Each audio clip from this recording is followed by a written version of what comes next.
Good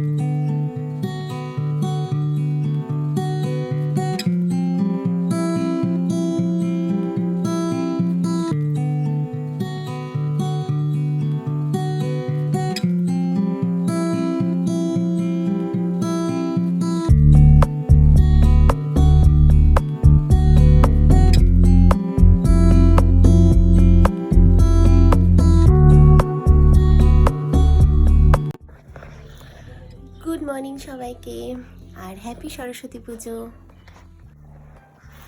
প্রচণ্ড ঠান্ডা পড়েছে শিলিগুড়িতে, ভাবতে পারিনি যে এরকম ঠান্ডা পড়বে। কটা সোয়েটার পরে আছি দেখো, একটা দুটো, ভীষণ খারাপ অবস্থা। আর আমার একটু ঠান্ডা বেশিই লাগে। আর এই আমার মেয়ে এখনও ঘুমের দেশেই আছে। আজকে হচ্ছে ফেব্রুয়ারির 2 তারিখ, সরস্বতী পুজো আমরা করছি। শুনেছি এবার 2-3 দুদিন ধরে সরস্বতী পুজো আছে।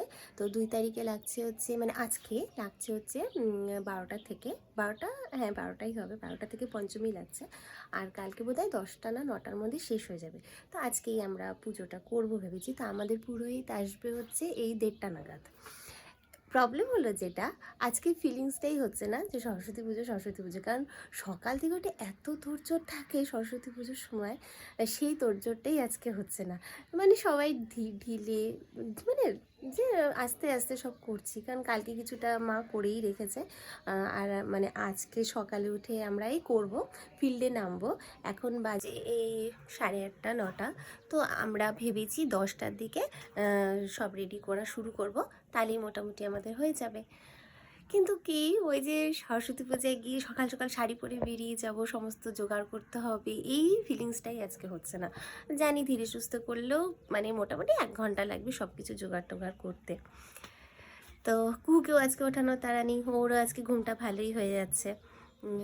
তো ওইটাই আর কি, কীরকম একটা ফিলিংস লাগলে। ছোটোবেলায় আমরা তো মানে স্কুলে যাব এই সমস্ত হতো, তো যেন আমাদের বেশ একটা থাকতো। সরস্বতী পুজো বাড়িতে হবে, তারপরে তাড়াতাড়ি তাড়াতাড়ি করে রেডি হয়ে আমরা চলে যেতাম স্কুলে, যে ওখানেও পার্টিসিপেট করতে হবে।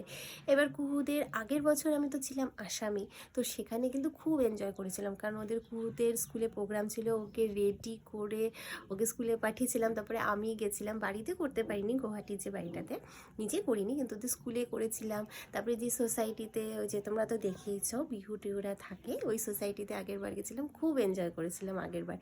কিন্তু এবার তোরটা নেই। আরও কেন নেই জানো? কারণ কুহুদের স্কুল থেকে এবার কোনো ইনভিটেশন আসেনি এই শিলিগুড়িতে, তো যে কারণে ওরকম নেই। তবে হ্যাঁ, আমরা যাব, বেরোবো, বেরিয়ে বাড়ির পুজোটা হয়ে গেলে তারপরে বেরোবো। কিন্তু ওই যে সকাল সকাল পুজো দেখার যে একটা আনন্দটা, সেইটা এবার ফিল হচ্ছে না।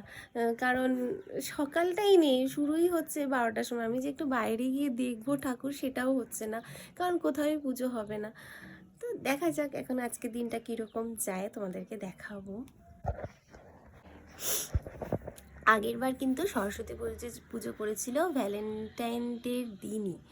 হ্যাঁ, ভ্যালেন্টাইন ডের দিনই, যে কারণে আগের বার একটু অন্যরকমই ছিল। তবে গুয়াহাটির পুজোতে না সারা দিন ধরে পুজো যে স্কুল কলেজে হয় তা কিন্তু না। আমরা যখন 5টার দিকে বেরিয়েছিলাম গুয়াহাটিতে পুজো দেখতে, তখন মোটামুটি সব পরিষ্কার, কোনো স্কুল খোলা ছিল না, স্কুল কলেজ কিছুই খোলা ছিল না। ওই সব জায়গায় সকালে যা পুজো হওয়ার হয়ে গেছিলো, এবং পরিষ্কার নিট অ্যান্ড ক্লিন করে সমস্ত একদম উঠিয়ে দিয়েছে। শিলিগুড়িতে বা আমাদের বেঙ্গলে যে সুবিধাটা আছে, আমরা সারাদিন মানে সকালে পুজো হয়ে যাওয়ার পরে তোমরা রাত্রিবেলাও পুজো দেখতে যেতে পারো। তো সেটা গুয়াহাটিতে কিন্তু আগেরবার মিস করেছিলাম, খুব ফাঁকা ফাঁকা লাগছিল যে এ রাম, এত তাড়াতাড়ি সব শেষ হয়ে গেল। আর সেটা আবার এখানে এই বছর যেহেতু আছি, তো এই বছর সেই ফিলিংসটা আছে। আর আরেকটা জিনিস, আবার আমার জন্মদিনটা পড়ে গেছে সরস্বতী পূজার পরের দিন, মানে কালকে 3 ফেব্রুয়ারি হচ্ছে আমার জন্মদিন। তো সবাই আজকেই যেন প্রেফার করলো পুজোটা করে নিতে। কালকে তাহলে আমরা ফাঁকা থাকবো। আর কালকে হচ্ছে কুহুর স্কুল ছুটিও আছে, অভিও এসে গেছে। দেখি কালকের দিনটা কী করে সেলিব্রেট করি। মায়ের কাছে তো যাবোই, অবশ্যই একটু মায়ের সাথে দেখা করতে যাবোই। মারাও আজকে পুজো করে নিয়েছে, আমার মা ওরাও আজকে পুজো করে নিয়েছে, কারণ রোববার যেহেতু পড়েছে, দাদা বৌদি সবাই হচ্ছে স্কুলে চাকরি করে, তো সবাই আজকে ছুটি পেয়েছে। একদিক দিয়ে না খুব ভালো, রোববারে পুজোটা পড়েছে। এখন যাব সবাই স্নানে, আর আমার তেল হলুদ রেডি। স্নান করে এসে দেখলাম মায়ের স্নান হয়ে গেছে, মা জোগাড় করতে বসে গেছে, আমিও চলে আসলাম। আর প্রথমেই সব ধুয়ে নিচ্ছি, বেলপাতা, দুব্বা, যা যা লাগে সরস্বতী পূজায়। এখন রেডি করছি সাদা চন্দন আর লাল চন্দন।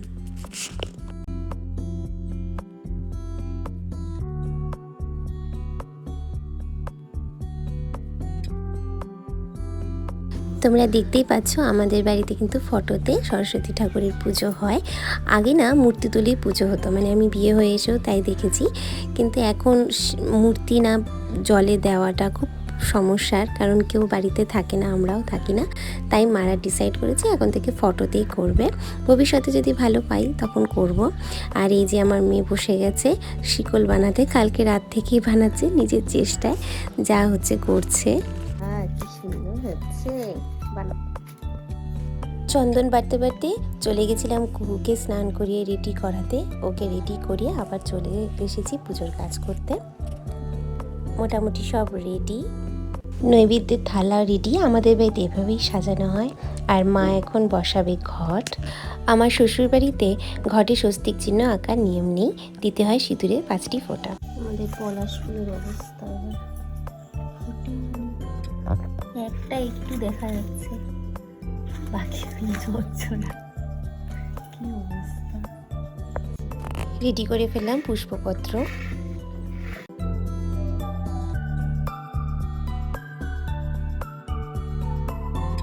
পুজোর সব কিছুই রেডি হয়ে গেছে, এখন শুধুমাত্র ঠাকুরমশাইয়ের আসার পালা।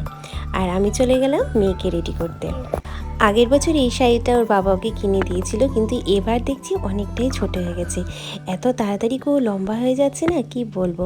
তাও পরিয়ে দিলাম, কারণ এইবারই ওর লাস্ট হয়তো ওর শাড়ি পরা, এরপরে আমারই শাড়ি হয়তো ওকে পরতে হবে। কুকুর সাথে সাথে আমিও রেডি হয়ে নিলাম আমার প্রিয় এই বাসন্তী কালারের শাড়িটা পরে।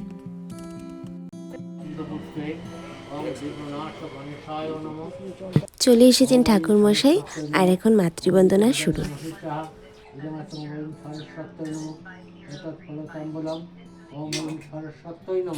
অঞ্জলি আমরা সবাই দিয়েছি, কিন্তু এবারের অঞ্জলি দেওয়ার মেন আকর্ষণ ছিল ভাই আর কুহু। সামনে ওদের দুজনেরই পরীক্ষা, তাই মায়ের আশীর্বাদের ওদের তো বিশেষ প্রয়োজন।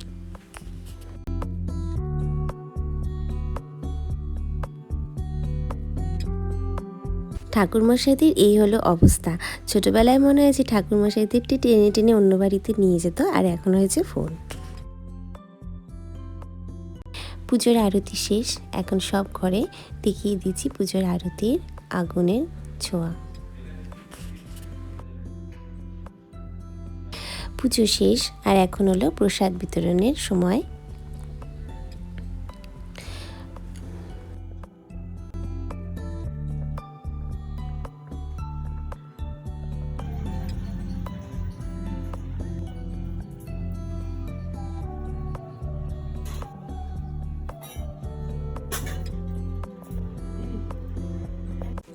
বসে গেছি এখন চাল কলা মাখতে, আর মাখার পরেই দিয়ে দিচ্ছি সবাইকে প্রসাদ।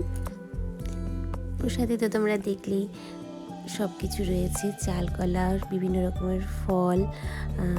আর প্রসাদ খাওয়ার পর আমরা খেয়ে নিয়েছিলাম খিচুড়ি, যেটা আমাদের আজকের দিনে খেতেই হয়।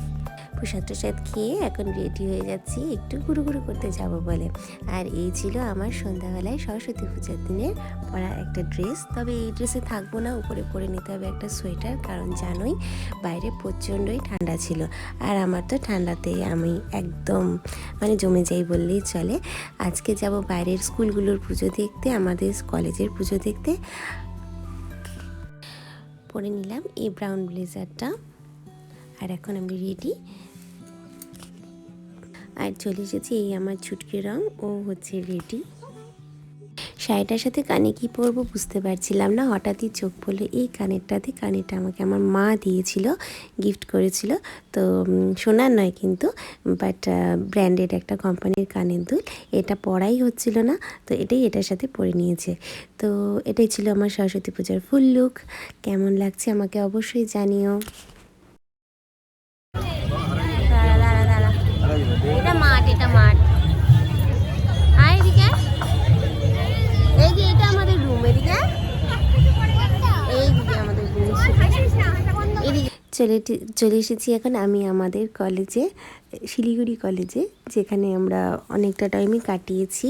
কুকে এখন দেখাচ্ছি কোনটা আমার রুম ছিল। এটা ছিল আমার, আর অভি তো সিনিয়র ছিল, অভি ছিল অন্য একটা ডিপার্টমেন্টে, সেটাই ওকে দেখাচ্ছি। আর মাঠে এসে সত্যি জমজমাট একটা পরিবেশ, ফাংশান হবে আর সুন্দর সুন্দর ঠাকুরও কিন্তু দেখলাম এবার হয়েছে। বিশাল বড় প্রতিমা এবার করেছে দেখলাম।